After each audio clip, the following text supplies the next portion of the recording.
I always say I really don't like doing the Intense 5 alone, but a girl's gotta do what a girl's gotta do.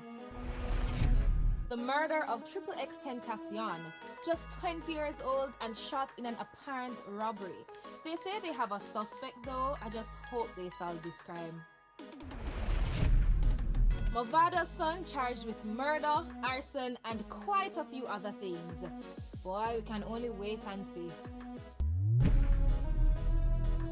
What could have been going through Melania Trump's mind when she wore that jacket when going to visit the border?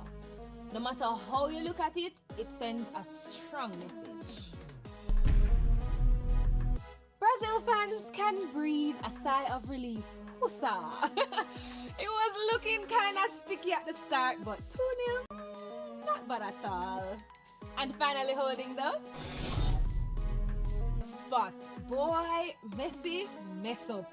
It rough. Argentina went down 3-0 to Croatia. They have a slim chance to make it, but we'll see. I know una ball though. Nah, say nothing.